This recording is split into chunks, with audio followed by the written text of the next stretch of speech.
This is the Frat House Sports Show.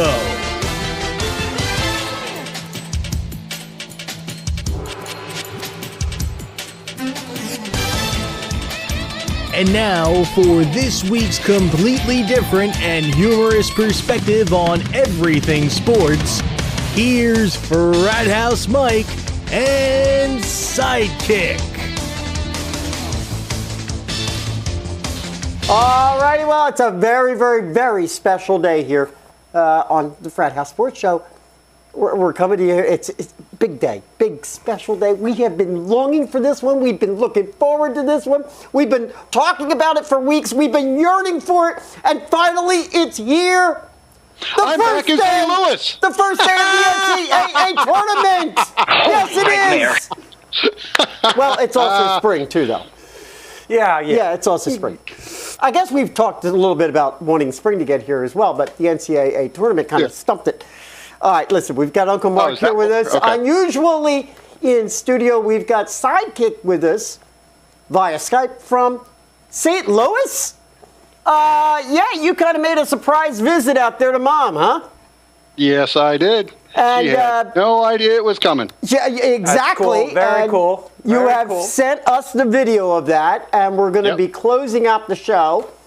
Our credits will actually show the video that Sidekick had up on Facebook of him surprising Mom. So it was a nice little trick and treat, I guess, for her birthday last weekend. Yes. Oh yes. Yep. How many miles and how many hours did you drive? 900 in just about 12 hours. Wow. Or I'm sorry, no, 13. I'm sorry. And things are good out there right now? They're awesome. Yep. Everything's good. Temperature's good? Yeah. Nice spring day there? 70 tomorrow. Nice spring weather. There you go. All right. Bring some home. What'd you do? Yeah, it's still struggling to get to that kind of thing around here. But but listen, since we are talking spring, let me bring in our weekly PSA, our weekly public service announcement. And now we're just 10 days from the opening of the U.S. Major League Baseball season. Just 10 days now. That'll be March 30th. And that game will be between the Dodgers and the Padres coming up on the 30th. So there we are. Okay, real quick, gentlemen. Has everybody's brackets crumbled yet, or are we in the midst of it? Where are we at? Huh? You're I got a lot of red. I got a lot of red. Is that good? I thought a lot of red was good. I got this. Yeah, you're doing all right. We were talking about a pre-show, huh? Yeah, I had Harvard and who was the other big upset there? Dayton. You had Dayton. I had Dayton. Yeah, we're going to be talking about, and we are going to talk quite a bit about the NCAA tournament before the show's over. But what do you say? Let's get over to our big stories of the week. And, well, it was well documented during the course of the past couple of days. Indianapolis Colts owner Jim Irsay got himself into a little bit of trouble once again. Arrested on Sunday, charges of driving under the influence and possession of illegal drugs. By Monday, Irsay had checked himself into a drug treatment facility. Now, apparently, again, also been rather well documented, the owner of the Colts has had a history of addiction and abuse problems with drugs dating back to 2002, before he actually declared himself free of addiction in 2005. A little bit, I guess, if you're a Colts fan, a little bit disconcerting. Colts right now in the heat of the offseason, just 7 weeks away from the beginning of the draft. It was announced that Irsay, who has, I was looking it up yesterday, he has kind of strategically placed all of his daughters in key management positions all around the team. It was announced that his daughter, Carly Irsay Gordon, will be assuming his role and responsibilities while I suppose he's trying to get his act together. And of course, there was a statement from the Colts indicating that, well, Mr. Irsay is on the mend and wants to get back to good health and this sort of thing. I bring this story up, gentlemen, for a couple of reasons. The NFL Commissioner, Roger Goodell, on record being pretty firm on the off-field behavior of players, particularly when it comes to this kind of thing. One's got to wonder whether he's going to have the same kind of tact when we're talking about an owner. Obviously, I guess if he doesn't, we're looking at kind of a little bit of a hypocritical type of situation. Could this get bad for the Colts and specifically for Irsay? Sidekick, what do you think? I know that you've talked about it in the past before. Well, come on now. We're talking about Goodell. I mean, hello, hypocritical. You know, it's not like we haven't seen him be hypocritical before. Well, are you assuming then in this case that that's what we can expect? I got a feeling. I mean, he's going to slap him on his wrist, tell him, lay off the prescription meds there, buddy. Well, I mean, he came down on some Denver Broncos management personnel types in the offseason last year. And that was just a DUI. Yeah, but it's Irsay. I mean, come on now. Ooh. Well, it's a funny thing because under the influence is under the influence. So actually, you bring up a pretty good parallel with the Denver thing because what do we have here is it's bad behavior that is unfortunately dealt with criminally, but it's a personally damaging issue, and in both cases you've got overindulgence. I tend to agree with Sidekick from the standpoint, you're talking an owner here. It's a lot different than probably we've ever seen in this kind of magnitude and this kind of scope. We have seen, there is precedent for commissioners of major sports teams to step on owners' toes when in fact they've done things that have been out of line. Marge Schott. Oh yeah, look at Dallas Mavericks, for instance. Right, Marge Schott comes to mind. And there are others. I mean, that's just one that's quickly coming to my mind. And if I'm not mistaken, I think Irsay has actually been reprimanded by the commissioner in the past. I'm wondering, with the fact that he has, as I pointed out earlier, strategically placed daughters in key management positions, whether in fact this has been a bit of a golden parachute sort of thing for Irsay and maybe his management consultant saying, Jim, do yourself a favor, get some key people in places that you trust because, for God's sake, if something ever happens, then at least we know it's still management by the family. What do you think? Right. Oh, absolutely. I'll be honest with you. I think he's done absolutely the right thing by putting this in place with his daughters. This team is designed actually to almost run autopilot. Exactly. Because of all the infrastructure. Now, whether it was credit actually to himself or his team, it does not matter. The end result is still positive. I feel badly for the man's condition because I think, I personally believe, and I don't know this to be the case, but I believe he's just self-destructive. And this is an insular way for him to say, not regarding what I do, I'm going to make sure what my heritage is, and posterity. Well, we'll see where it all ends up, and we'll see, I guess, as we go. And we'll probably be reporting back on it because if Goodell, in fact, does make any statement or if there's any kind of penalty, you can bet that we're probably going to be bringing it to you. So we'll see how this one plays out. But it would seem to me, I think Goodell has to kind of say or do something just to kind of, public relations-wise, save face. Where they're not saving face, though, is over in, in a report that came out last evening.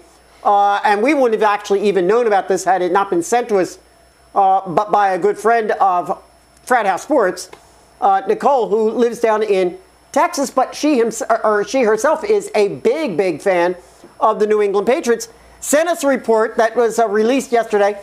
ESPN's Mike Roddick reporting that former Patriots players had come forward recently admitting that the team regularly falsified injury reports. No, you don't say. Yeah. Can you Don't you give me none of your back talk. Can you say Spygate, huh? Specifically, Brandon Spikes and Aqib Talib were both cited in the article, and both came forward indicating that reports filed by the Pats were purposefully inaccurate. According to the article, NFL teams are required to provide accurate information. We have since learned, apparently, however, that the NFL has indicated this is a lot ado about nothing. Don't worry about it.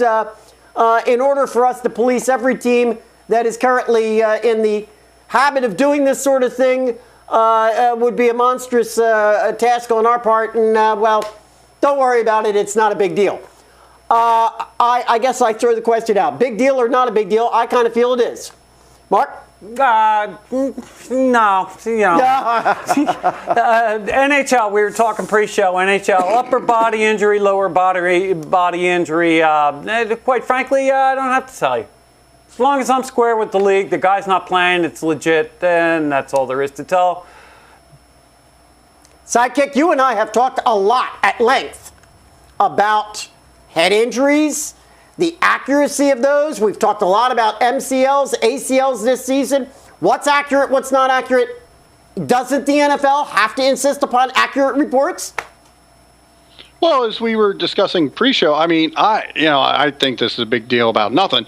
But like I said, I'm the lone voice. You are, as usual. I think you just became my personal hero. No, I think so too. I think there's two different types of reporting going on. I think that the reports that are actually given to the NFL by the teams is probably more detailed than what is given out in the quote injury reports that are given to other teams and stuff. And I think that the teams, honestly, all teams, kind of lie or are a little shady about the injury reports, trying to get a one-upmanship on another team. You know what I mean? And gain some sort of advantage.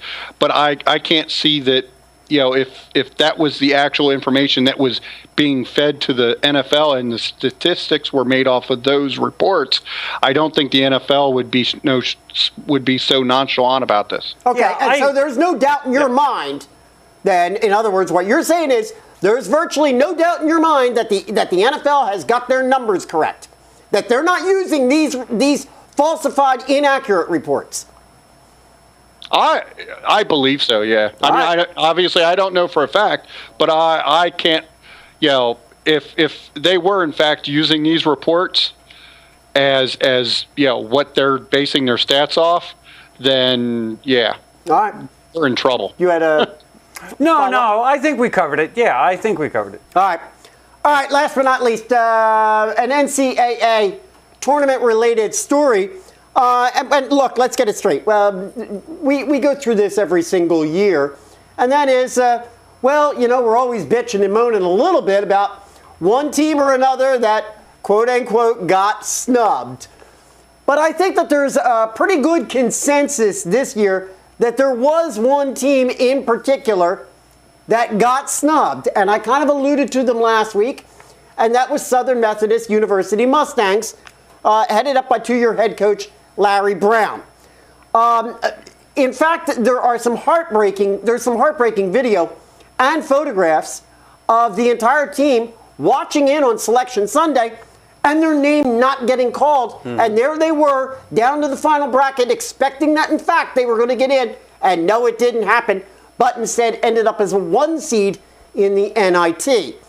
Now, I want to throw a little bit of wood on the fire of bitching for a moment. Because frankly, this is a team that positively should have gotten in, and I can draw a parallel. Consider for a moment that the Albany Great Danes, who play in the American East Conference, played today in the tournament after winning their play-in game against Mount St. Mary, and ultimately ended up losing their first round game today, second round game, I guess the NCAA is calling it a second round game, to Florida. They were a 16 seed going up against the number 1 seed. They lost today to Florida, but played that play-in game against Mount St. Mary. What was Albany's record? Albany had a conference record of 9-7, an overall record of 19-14. Now, when you compare that to SMU, who plays in the American Athletic Conference, which is, I think, in most people's minds, a stronger conference with a stronger record. They had a 12-6 conference record and an overall record of 23-9. Yet SMU found themselves sitting out, and as I pointed out, waiting late into the selection Sunday to find out that they did not get in, but instead got that 1 seed in the NIT. As I pointed out, these are the kinds of inequities we hear about all the time, every year at this time of year when Selection Sunday comes down. And we're going to continue to hear them. There's always going to be somebody that's going to be complaining about somebody. In this particular case, though, when you look at the legacy of Larry Brown, and we talked a little bit about Phil Jackson last week, Larry Brown is a coach that has done something that no other coach on the face of the earth has ever done. And that is that he won an NCAA tournament and an NBA championship. No other coach living on this planet has ever done that but Larry Brown. I frankly think... What do you mean I'm not an expert? Thank you. I frankly think that the SMU Mustangs were absolutely snubbed. And I think that it was purposefully done to make sure that there was a team with the kind of richness that SMU brought this year to the NIT. I truly believe that this is about making the NIT somewhat palatable. That's what I believe. So let me get this straight. Yes. You're saying that a team should get into the dance based on their coach? No. No. Wait a minute. Are you trying to tell me? Wait, but that's what you're just saying that Larry Brown should have consideration. I'm saying he should have consideration along with that kind of a record. That record that he had is far better than what Albany had. Yes, but SMU also fell apart the last month of the season. So suddenly we're going to give consideration simply to the fact that, you had a bad couple of games at the end of the season?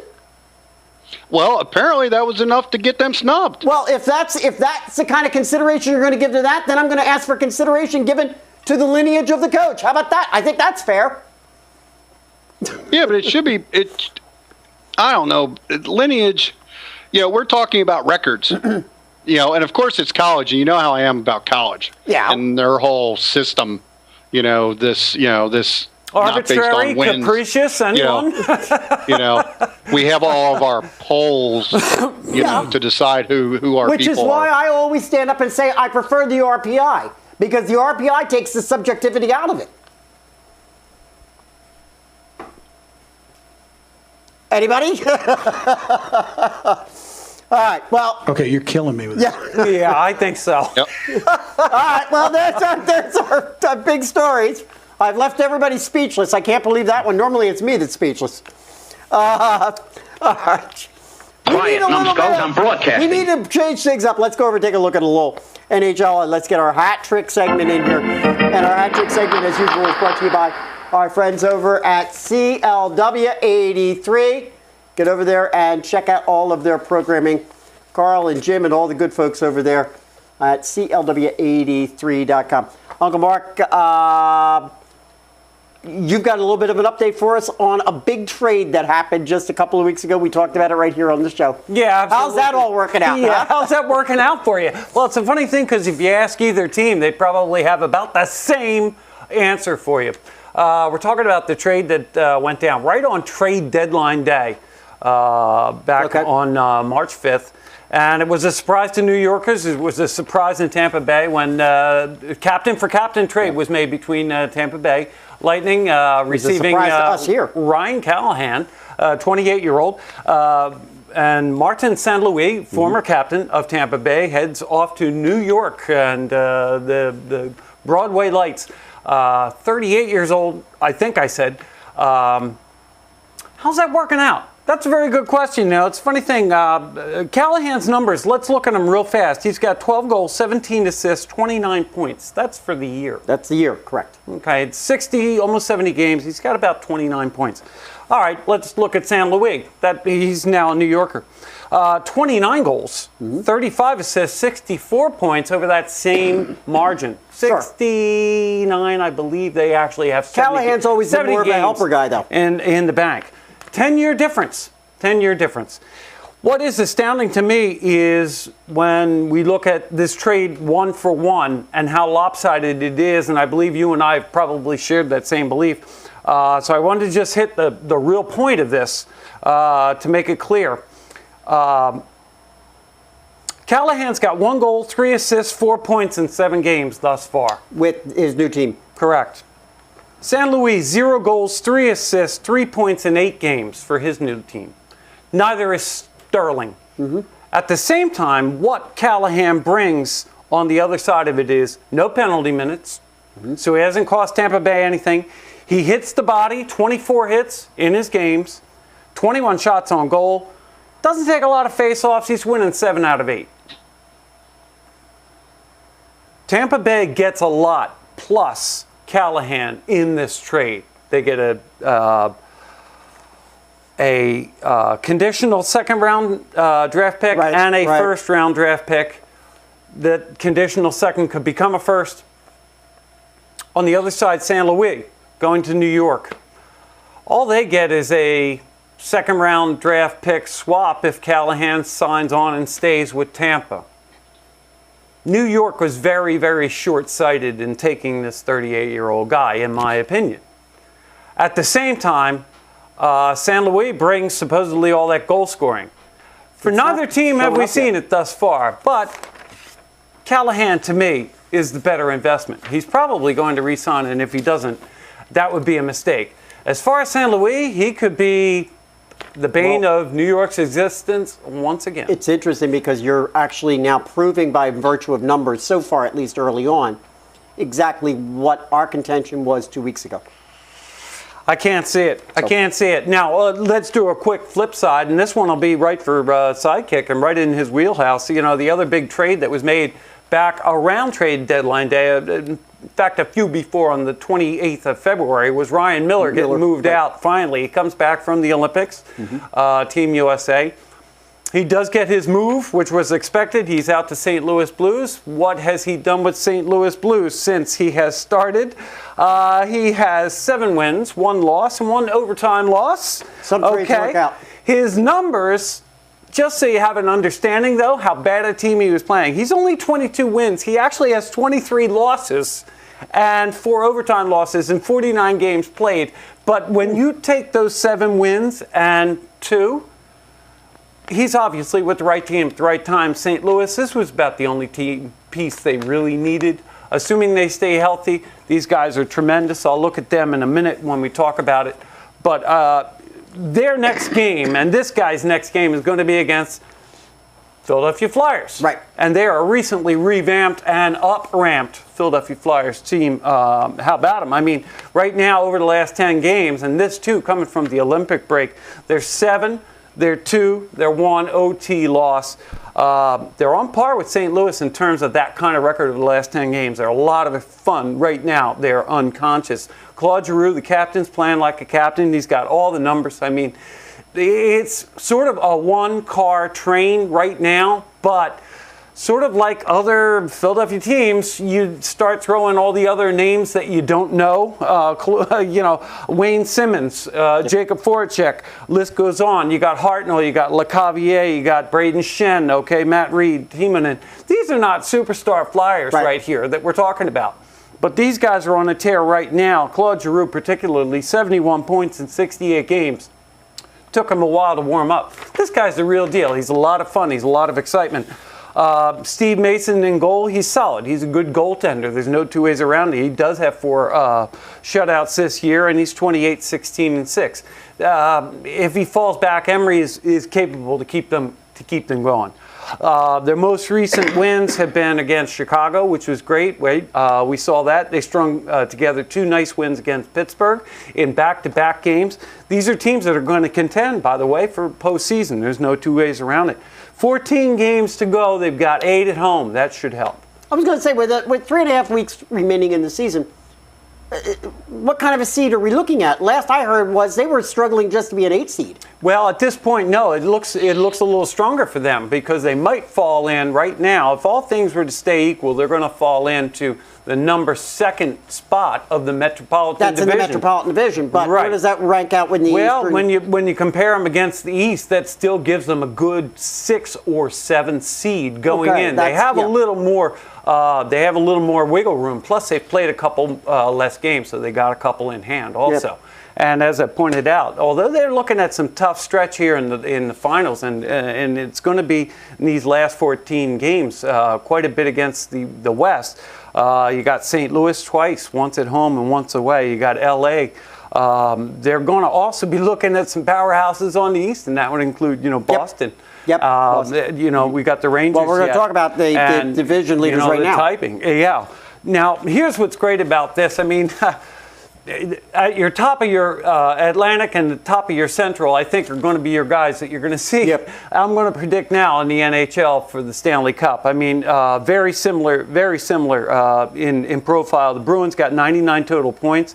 Their goals against and their goals for are the happiest marriage. In other words, they are scoring way more than the rest of the conference, and they're giving up way less than the rest of the conference. They're on a 10-game winning streak. That's your Boston Bruins right there.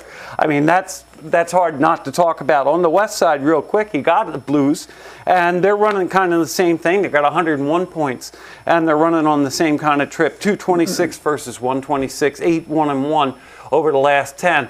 Yeah, they just dropped one last night, and they're bound to do that, and you'll probably see the same with Boston. Over in the Metropolitan, the Penguins are impossible to beat for the Flyers, I think. I don't think mathematically, it's not quite over that way yet, but I think mathematically we're getting close to where the Flyers could not beat Pittsburgh. But I think they fall into a number. Flyers swept them over the weekend. They're back-to-back homes. Very injured Yes, they team that are going to start seeing some of those pieces come back, and we're going to see that as early as this weekend. I think you'll see a switch up.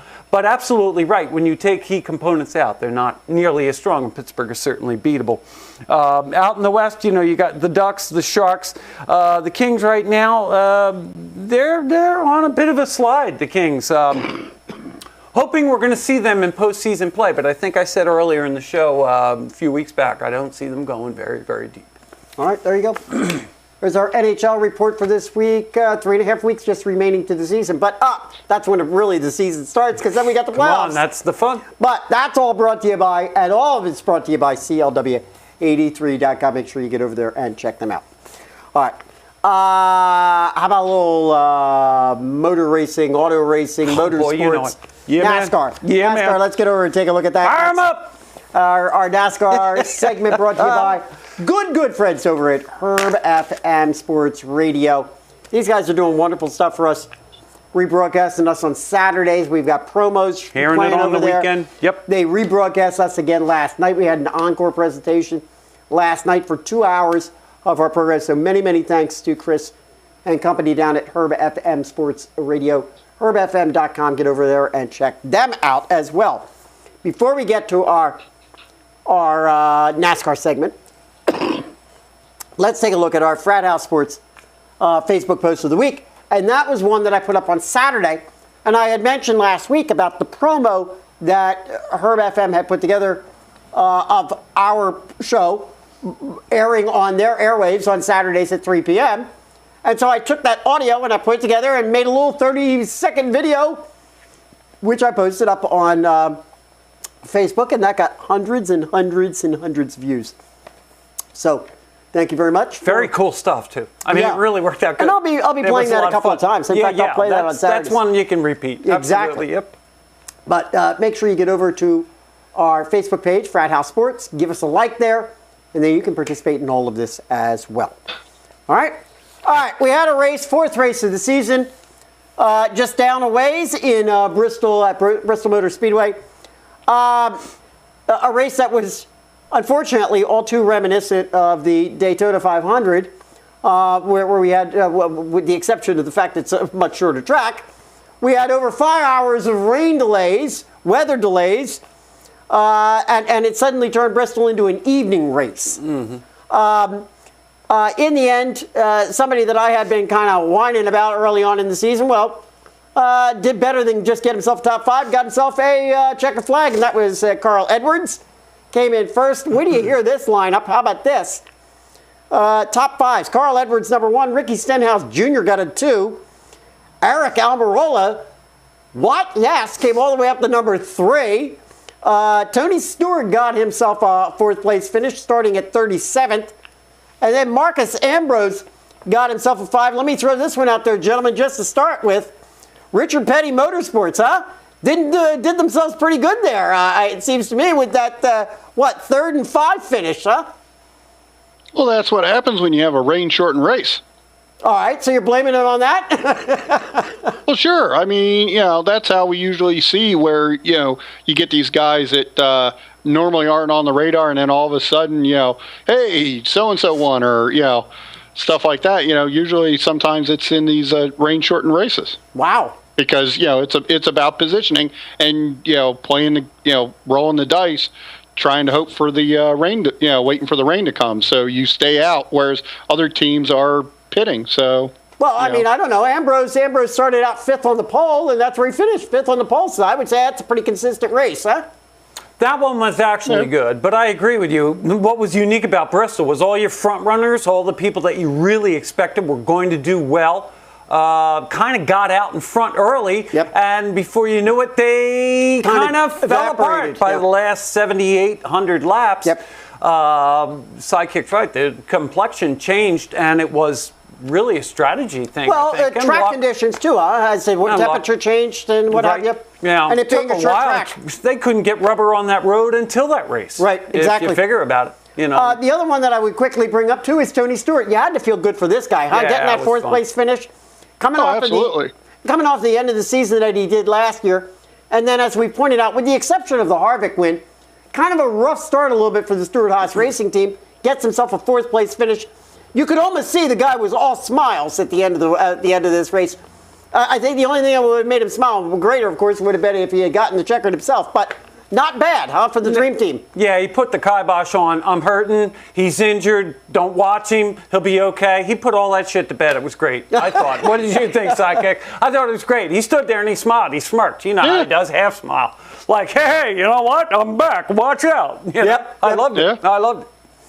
And then last but not least, we can't get away from this one, and that was what they're calling now a human error issue in the final yellow caution that was thrown with, I think it was, 2 laps remaining. Somebody apparently must have just leaned over incorrectly, hit the button, and bam, all of a sudden, yellow caution comes up. Even the announcers were sitting there going, well, what was that for? Turns out we got ourselves, as a result of that, a green-white checker to end the race. But even that remained under caution because then it started to pour rain. So all of us are thinking, well, they must have seen that the rain was coming. I don't know. But it's later reported that apparently it was human error. I was actually kind of surprised. Ravens Niners Super Bowl. Oh, sure. There you go. Yeah, it's human error. Somebody pulled the plug out. There you go. That's the first thing I'm thinking. With all due respect, I'm actually kind of surprised we didn't hear more from NASCAR on this because they're always so quick to respond to these types of things immediately after. We've talked about it before. They're one of the quickest leagues around. I guess if you piss your pants, you're not running out to the microphone and lights to say, by the way, I made a mistake. Oh, my God. You're mocking me, aren't you? I'll throw it out there. I throw it out there real quick. Do you think that we're going to actually see NASCAR address that this kind of thing can't happen again? I don't know. I'm sure, because apparently what it was if I remember the story correctly, there's been so much going on this week, so you'll have to excuse me if I get the facts just a little bit off. But it was actually somebody in the flag stand who actually hit the button that actually turned that caution on. They actually leaned against the button. So I don't know. Knowing NASCAR, I'm sure they're gonna go back and figure out, okay, how can we look at how this button is in place? How can we look at how this button doesn't belong around stupid people? Yeah. I'm sorry. Come on That's now. a violation. Come on, dude. Come on. I don't know. All right. Listen, you had battery packs falling out. We had wheels coming off. We had a little bit of everything, didn't we? I mean, we had just about everything. We had some great smash-ups. Yeah. I mean, it was a full moon. It took forever. And here's the other thing I want to say. That race kind of bookends Daytona because in the middle with Phoenix and Vegas, you kind of didn't have the same. But on those two, which were together, almost 12 hours of rain delay, you had some of the best racing. And the saddest you're not talking about the repeats. No, exactly. Exactly. I was waiting for that last week. We're going to rerun Bristol and see how many people we can pull. But the sad part too was, I mean, you know, you lost audience from the Bristol track. And Sidekick, I got to ask you, dude, do we have that first Bristol race at the wrong time of year in that location? And I mean, second to it, you tell me, shouldn't there be a couple more Bristol-sized tracks when you consider all the different, you know, configurations we have? Couldn't we have a couple more Bristols in some good weather? What do you think, dude? I mean, well, you know, there's been some chatter that we need some more short tracks like that. And I kind of like the short tracks. The time of year, Bristol time of year, though, dude, they get swamped. I mean, people spend their time planning out vacations. Well, I had brought it up. You did, right? You planned on Daytona. What if it's a rain out like? I had brought it up a week ago. It didn't make any sense to me that all of a sudden we're traipsing ourselves west. We get to Phoenix, we get to Vegas. All of a sudden we're coming back east to go to Bristol to only go back out west to Fontana. Right. Why don't we just keep going to Fontana, make that the fourth race, come back east for Bristol? It would push it off by at least a week. Hit me up in Bristol, right? Late April. Yeah, if we could do it, and by then, I mean, you could change the schedule completely, but at the very least, in my opinion, just swapping those two would change it by a week. 160,000 they could hold in that stadium. Yep. I mean, what do you think? They had 16,000 by the time the last restart came? I don't know. I mean, it was a shame. I give you. Here's the one reason: history. It's right. Some of these dates and where these races are there because they've been that way. Right. I feel that. I feel that. And it goes to what's the word I'm looking for? You know, not like the culture of NASCAR. Tradition. Right, heritage. You know, tradition. Right. You know, where these are where the races, this is when these races have been. Right. You know, and sometimes fans don't like when their races get moved. And unfortunately, with racing this, this early in the year, we see this every year. And, you have people say, well, why don't we start bringing in rain tires for NASCAR? Or why don't we do this or why don't we do that? You can't really count on Mother Nature, like who knew there was going to be this, crazy rainstorm, and tornado in Daytona this year. Yeah, I agree. I mean, no matter which way you argue it, you're right. You're going to find a plus or a minus on every argument side. But, I do want to go back to what we were talking about with the caution incident. Remember last year we had some freaky stuff going on that NASCAR made changes to this year and also made changes last year. Remember we had, Juan Pablo Montoya hitting the back of the jet dryer. Mm-hmm. Right. And then also remember we had Fox had that overhead wire with the camera. Yeah, right. And the wire came down on the track, and Kyle Busch, remember I think it was Kyle Busch that ran that over and tore out the back end of his car. This year it was a battery pack. You're making my point, though, Sidekick. They responded to both of those fairly quickly. We've not heard anything about this human error issue, and that's why it kind of surprised me, because that's not NASCAR. NASCAR normally responds to these kinds of things fairly quickly. Well, they have come out and issued a statement about it. Well, a statement, but they haven't come up with any kind of. I mean, we hear solutions from them frequently, and gosh knows we've seen that they put them into effect very, very fast. Yeah, but we didn't see anything happen with the jet dryer last year after Juan Pablo Montoya hit it. Well, that's this year we have those Air Titans. Right. Gone away from the jet dryers. I think they were actually beginning to introduce those at the end of last season in some tracks. Right. So, I don't think that, the fact that they haven't come out and said, okay, this is how we're going to address somebody being an idiot. No, I understand. No, you're right. Although I think we can probably anticipate that's going to happen. Oh, sure, absolutely. Real quick, let's take a look at the leaderboard, and we'll just spend a couple of seconds on it because, again, it's really just simply reflecting what I think pretty much everybody expects to see. Brad Keselowski currently right now up at the top. 1 win and 4 top fives. That's what's propelling him there. Dale Jr. in second place. Carl Edwards has moved up nicely with his win. Again, be watching the wins column. That really is kind of dominating things this season. Points will come into play there after the fact. Jeff Gordon in a tie for points with Edwards at fourth, and then Jimmy Johnson down there at fifth place. So we'll see where things continue to go. And, that leads us right into where we are heading. And we already brought it up. We're heading out to the 2 mile track out there at the Auto Club Speedway, California. Yeah, Fontana, California. The race that I frankly should have, like I said, I think should have been last week, but nonetheless, you'll catch it this week, 3 o'clock on Fox, 3 o'clock Eastern time. We need your picks for this week, buddy. So, what do you got? We need something good. Love that sound clip. Ah, yes. So, all right. So now I'm going to start off with some lyrics here real quick. Now, it may be cold on the east, but on the other side of town, it never rains. It never rains in Southern California. Those are lyrics from a cover song. Yeah, you really had to work hard on that one, didn't you? So this weekend we're heading back out west to Fontana, California, in the moderately banked, wide oval, 2-mile Auto Club Speedway. This track is very forgiving for our drivers, maybe even Danica this year. What?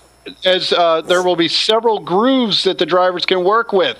Another exciting aspect of this track is we may see 4 or 5 wide racing at some points. 5 wide? So, wow. 5 wide. Nice.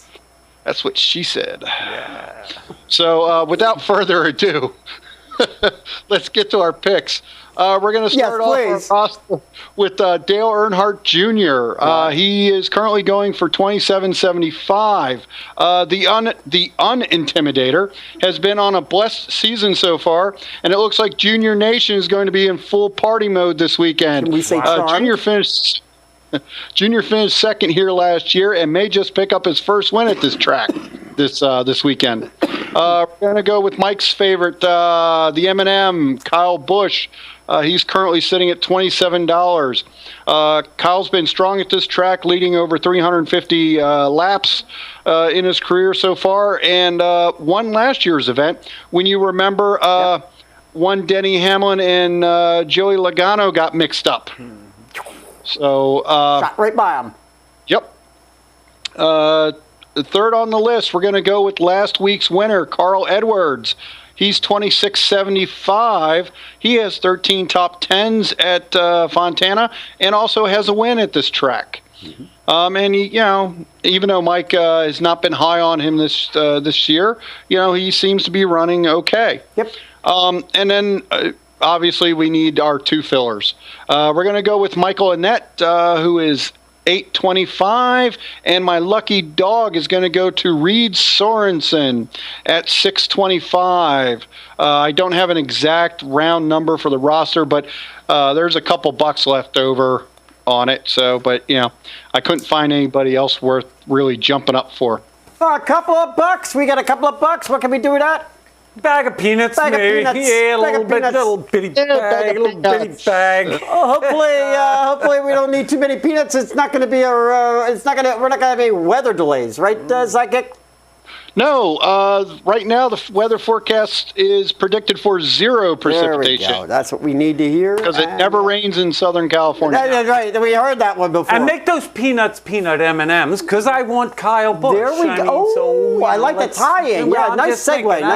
Nice segue.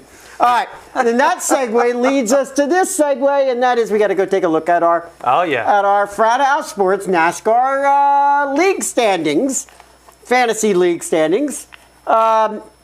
Team Blood Pack, you're up there at number 2. How boring. I'm down there at number 7. Uncle Mark at 10. I made the list again. There we go. Yeah, you're back on the list. It's a list of 25. Remember that, folks.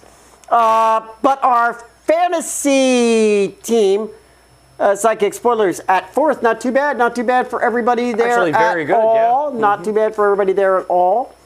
Want to throw out one quick shout out, if I might, to our friend Nicole, good friend Nicole. Big fan of Frat House Sports down there in Texas. I understand she's a sexy Sooner.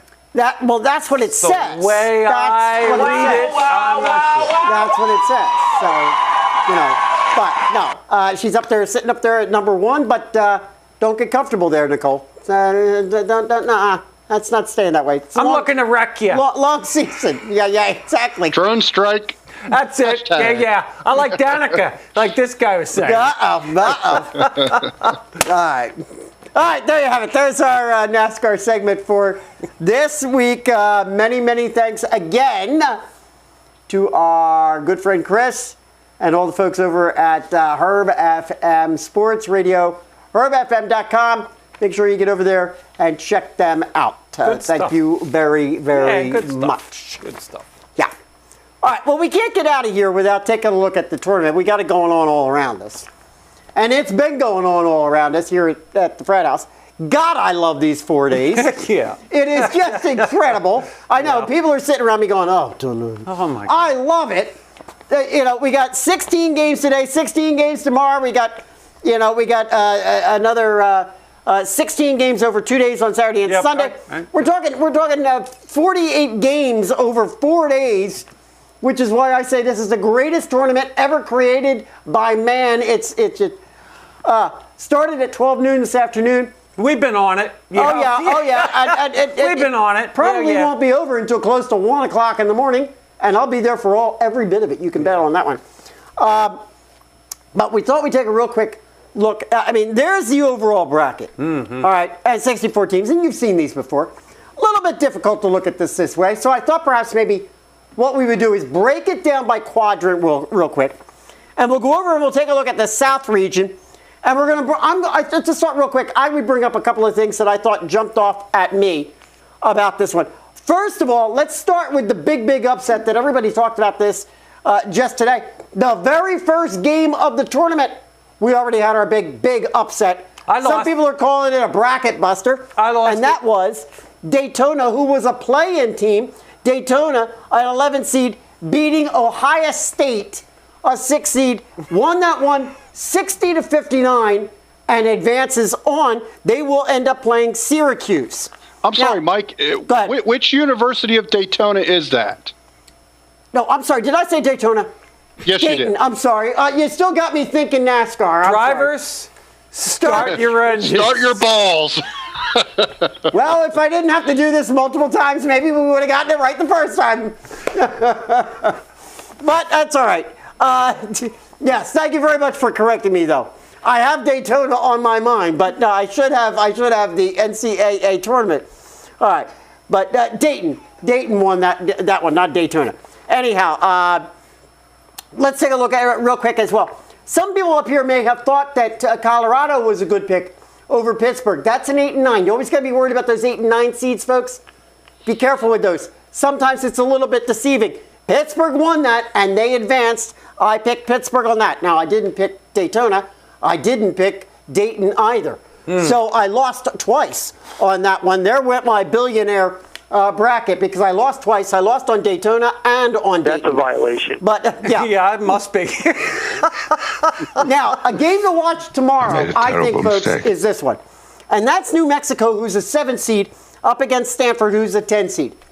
A lot of people are picking New Mexico to go a little bit deeper into the tourney, maybe a Sweet 16. I don't know if anybody's really got them going to the Elite 8. Some may.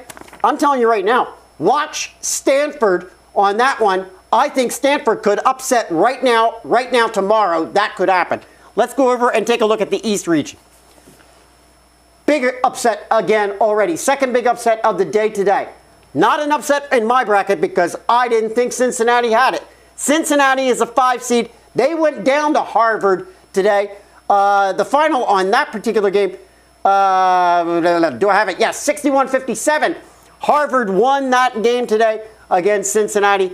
A lot of people crying about that one. We got a mess going on down here that a lot of people in the Philly region are just loving. And we got a 10 seed in St. Joe's playing a 7 seed in UConn.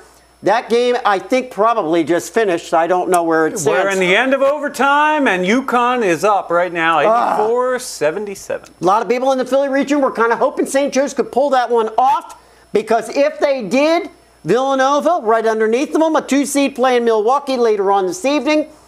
That would lead to a Villanova-St. Joe's matchup. All right, let's go over and take a look at the West real quick. In the West, what do we got coming out of there that's of really great interest? I'll tell you what, I've highlighted the Gonzaga number 8 against Oklahoma State number 9. There we go with an 8 and 9 again, folks. I'm telling you, watch these 8 and 9s. I think Gonzaga's gotten the benefit of a healthy bounce on that 8 seed. Oklahoma State, a lot of people might be discounting them. I think Oklahoma State could upset that one. Gonzaga was a good team a couple of seasons ago. I'm not quite sure if they're quite ready for prime time this year. Wouldn't surprise me in the least if that's an upset tomorrow. Some people would say, well, it's really not an upset. It's an 8-9. I'm telling you right now, a lot of people are going to consider that an upset. And last but not least, let's take a look at that Midwest region. This is a region that a lot of people are complaining about, that the selection committee really did no one any favors. Out of here, you got Wichita State as a number 1. You've got Kentucky in here. You've got Louisville in here. You've got Duke in here. This is a bracket that a lot of people are saying was just set up to, in fact, embarrass, well, maybe not necessarily embarrass, but was set up against Wichita State. Wichita State, it is perceived, potentially may have to play, in order to get out of here, potentially would have to play Kentucky, Louisville, and Duke in order to get into the Final Four. And that's a 1 seed. That's a tough road to hoe, I would agree. Very tough. But if there's a game to watch, and this one I believe either might be ongoing right now or comes up a little bit later, number 7 seed Texas against number 10 seed Arizona State. Some people, again, this is going to be one of those ones that I think people would be inclined. Texas, I'm saying, maybe you take a look, step back. This could be an upset. Arizona State, I think, could knock off Texas. Listen, I've been wrong a lot, well, in the past. It looks like I'm probably going to be wrong over here on the St. Joe's because I did pick St. Joe's. But hey, breaking news there, Mike. Coming out of the Midwest. Yep. No surprise here, but Michigan has advanced. Over Fontana? Yeah, over Fontana. I was just checking. Bristol. They advanced over Bristol. Bristol. Oh, no. Oh, no. I had a feeling something was coming. Oh, man. All right. Well, thank you for the update there, Sidekick. All right. Now, but we're here in March Madness. Oh, it's madness. First it's madness. Yeah, it is. Yes, first it is. day of the tournament, and here's what we got to do. I'm going to ask everybody here, you got to come clean now. You got to give us your final 4. You got to give us your final 2. And who do you think's going to win it? Mark, kick it off for us. Oh, okay. Yeah, I got it. Here we go. And listen, I'm so bad at this. If you have any of these teams, I'm sorry, you lose too. For my final 4, here I go. Number from the South, number 2, Kansas, versus from the East, number 1, Virginia. And from the West, I'm going with number 7, Oregon. And from the Midwest to repeat champion from last year, Louisville, who will ultimately meet Kansas and beat Kansas. Whoa. That's my prediction. I'm going with Louisville is my champion. Not bad picks. And by the way, you won our group bracket last year. I have no idea. You have no idea how. Moves like Jagger. Yeah, that's right. I think that's what it was. Moves like Jaggermeister last year. Oh, I won that. There you go. Sidekick, what you got for us on Final Fours and others? All right. Coming from the South, I have Kansas as well. Coming from the East, I have Michigan State. Coming from the West, I have Arizona. And I have Michigan coming from the Midwest. With Michigan State and Arizona advancing to the final, with Michigan State winning the national championship this year. This is the bracket that will win. Wow, you got Michigan State and Michigan, 2 Big Ten teams going to the Final Four. Yep. How about that one? Hey, that's very cool. That's a switch up, right? I mean, you would say. I'm not familiar enough, huh? Well, I don't know. Is he going out on a reach there? No, he's not going out on a limb. Okay. No, not at all. All right. Good for you. Good luck. All right, here we go. I'll run mine down. We got Florida coming out of the South, Michigan State out of the East. I've got Arizona coming out of the West, and then Louisville coming out of the Midwest. Final game will be Florida-Louisville, with Louisville being the repeat NCAA champion. First one since Florida did it in 2006 and 2007. Hey, that's cool. We are due. Wait. All right. Yeah. So you don't have SMU in your Final Four? No, I don't have SMU. Although I'd have to check my NIT bracket. That's very possible I might have them in the there NIT you bracket. go. And they're going all the way. If you don't think I have an NIT bracket, then nobody knows me. It's just it doesn't get as much play. You're mocking me, aren't you? Yes, you are. All right. Absolutely. All right. That's why I come here. Exactly. I put myself through this abuse on purpose every week. All right, there you have it. That's our show for this week. Make What about sure. this stuff? Oh yeah, I got it. No, I got it. It's highlighted. It's highlighted. He's got it. There's more stuff here. We Make can't sure you forget get over the there Frat House and Sports website. yeah, that's right. Check out our website, frathousesports.net. A new article up there, but I'm a little bit behind on one or two others that have to get up there, but we'll get them up to date. But make sure you get in there and check us out there. What's that? That's because you were working on your bracket, right? That's right, my NIT bracket. I was working on my NIT bracket. I used to be a big ass. Now I'm just a little behind. Yeah, there it is. Give me some time. Thank you for the compliment. Yes, sir. Yes, thank you very much. Here to help the next guy. All right, Sidekick. You're going to be out there in St. Louis again next week yet? Yes, it's more week. So we'll catch you on Skype for one more week, and then we'll get you back in studio. And I'm going to, I don't know, where am I going? Daytona. I'm going to be out with Bristol. Yeah, well. Fontana. I'm going to be out looking for the airplane, maybe. I don't know. You're looking for the airplane. Out for the Dayton 500. Uh-oh.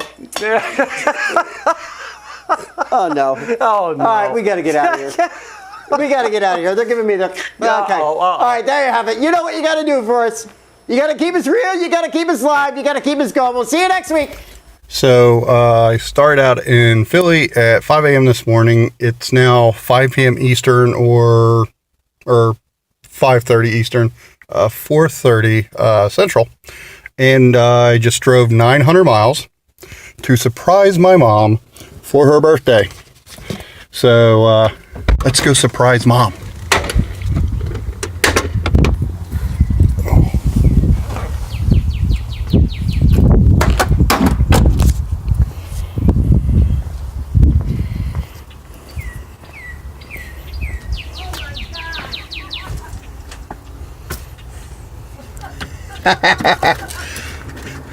Happy birthday.